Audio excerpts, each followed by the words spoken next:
Hey y'all, welcome back to my YouTube channel. Welcome to Sumaya. So today, maanta waxaan hayaa sheeko oo horror stories ahaan. So please, hor u soo qaata snackskiina, cabitaankiina, whatever you may prefer. Sit back down and enjoy. Sheekadaneeto waa sheeko sax ahaan oo ku dhacday aabahayga waagu asaga uu yaraay uu ahaay policeman uu police force-ka uu ku jiray magaciisa waxa la dhahaa John. Asaga sheekadaneeto hal mar loo ii sheegay because asaga ma aha qof oo jecel waxaaneeto inuu ka hadlo. Waxaaneeto markii asaga ay ku dhacdo waxay ku noqotay oo saaid oo traumatic ahaan. So asaga ma jecelo inuu waxaaneeto uu ka hadlo. Mise sheekadaneeto uu ku soo celceliyo. So markii aabahayga oo laga hadlayo physically wise asaga sidoo eg yahay asaga wuxuu ahaay dad oo wuxuu lahaa xoog badan because waagaas inta aad u train gareyn jiray soo ma ahan qof oo saseeto dhan oo lagu nixin karo mise dadka qaar ku soo dhaadhici karaan sidoo asagu eg yahay physically wise. So asaga marka shaqadiisa waxay ahayd patrolling. So meeshuu degnaa eeduu degnaa guriyasha aad u kala fogaayeen oo asaga habeenkii u shaqeyn jiray. Marka asaga shaqadiisa waxay ahayd eedadaas oo dhan ilaa magaaladu degnaa wax yariis ka baxaada inuu patrol gareeyo gaarigiisa iyo traffic iyo waxaaseeto inkastoo dadka ay ku badneen iyo traffic iyo gaariyaasha isku badneen still shaqadiisa waxay ahayd inuu jidka uu ku dhaco uu patrol gareeyo uu fiiriyo haddii wax dhaceen mise haddii qof caawis u baahan yahay. Nalalkana waa ku yaraayeen so meesha badanaa qoraxda hoos markay u dhacdo mugdi ahaani jirtay. Meeshan waxaa aad ugu badnaayeen geedo meesha basically waxay ahayd meel oo deserted ahaan waxay ahayd meesha dhan wada duur ka ahaan jidkaaseeta oo dadka highwayga ee maraan iyo guriyasha oo kala fofog. Maalin oo qoraxda markay hoos ay u degtay asaga 2 saac mar ay ahayd habeenimo uu banaanka u baxay meesha oo highwayga uu gaarigiisa saaray siduu meeshaaseta u patrol gareeyo oo meeshaaseta waxa waa magaalada ka baxeeda.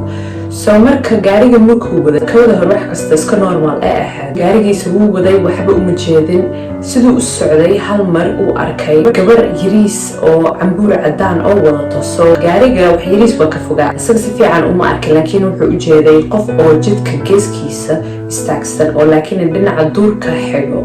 Markuu gaarigu soo dhawaaday wuxuu arkay inuu yahay qofka meesha istaagsan gabar yariis oo timada dheer madow qabto iyo waxay wadatay cambuur cadaan ahaan ilaa oo jilbaheeda gaarayo. Gabadha hadduu qiyaas lahaay kama weyno 6 sano ilaa 10 sano. Kaligeeda ay meesha istaagsaneed kawo hataa may wadanin cambuurkeedana wax yariis wasaq u ahaa liiqo iyo geedi waxaaseeta ah wax yariis ku haleysnaayeen. So marka kooda hore asaga gaariga markuu joojiyay wax yariis waa ka fogaay soo cambaar inuu u socdo gaariga markuu joojiyay intuu gaariga ka bixin stationka uu shaqeynayo uu radio uu cod u diray uu leeyahay gabadha meeshaaneta aan ka helay hadda gaariga ka baxay waa ayadaa rabaa inaan la hadlo. So marka gaariga markuu ka baxay kooda hore asaga gabarta agteeda ma aadan wuxuu bilaabay inuu gabarta uu u waco uu dhaho kaalay halkaaneeta imaaw inaan kula hadlaa rabaa aawa waalidkaada dad kulama socdaan miya haddaa caawis u baahan tahay aniga waxaan ahay a police officer oon aniga waan ku caawini karaa. Markuu saaseta gabarta marar badan ereyaashaaseta ugu celiyay uu wacay gabarta weli uma imaanin oona barta ugu imaadan le weli ee istaagsaneed. So asaga wejigeeda muu jeedin gabarta marka wejigeeda muu arkin because ayada waxa kale u jeedo waxa waaye madaxeeda gadaashiisa iyo dhabarkeeda.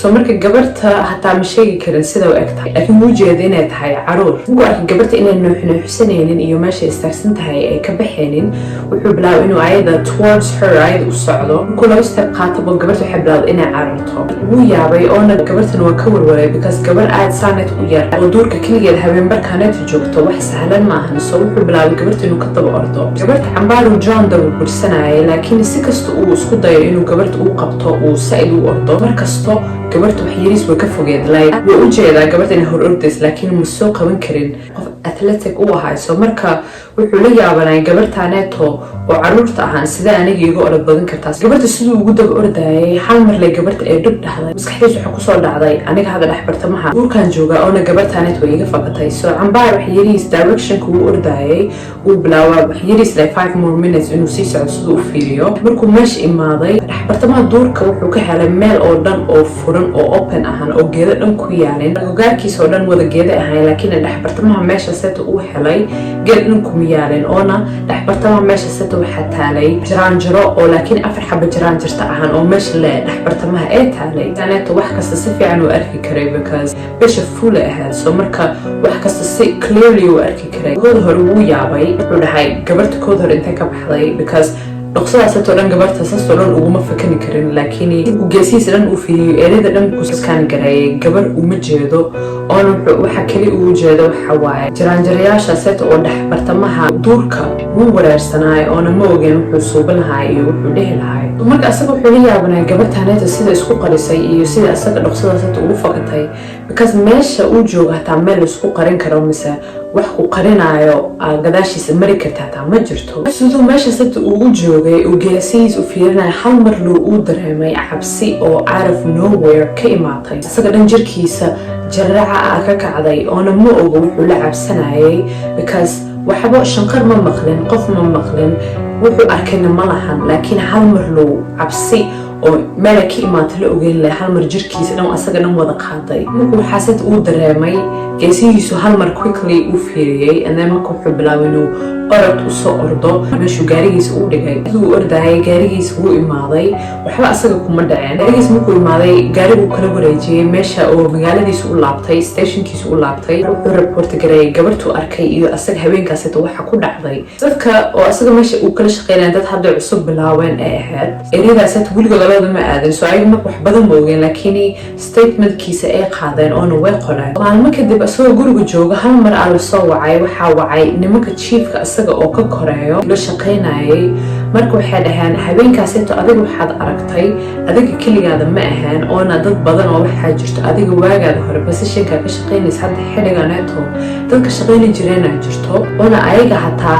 similarly waxa adiga habeenkaas aad experience garaysay aad gabartaas aad aragtay iyo duurka meesha ku geysay waxaaseeto dadka adiga hortaada waxaaseeto way soo arkeen oona way experience gareeyeen marka aabahayga hadda wuxuu dhahay waxaan isweydiiyaa gabartaaseeto qofta ahayd iyo intaaseeto qof oo dhan sidee aniga waxa habeenkaaseeto aan dareemay iyo meesha aan ka dhacay sidee waxaaseeto ayaga dhan ay u dhici karaan qof og ma lahan gabartaaseeto qofkee tahay mise hadday bilaadan ee tahay haddaa videogeyga halahaneeta aad soo gaartay aad baad ugu mahadsan tahay waa gabartiina Sumaya. Thank you so much for watching. Y'all know the drill. Like, share, subscribe. haddaad rabtid inaad more contact ila yeelatid mise social media kaleeta aad follow garaysid kulligood dhammaantood linkahooda dhammaantooda description down below aan igu soo qorayaa so you can find me there, you know, saying Miss maybe Tani Susara or Hakaneto, I don't know, we will see. So yeah, y'all know the drill. We're Gabertin Sumaya, so why no market? Bye.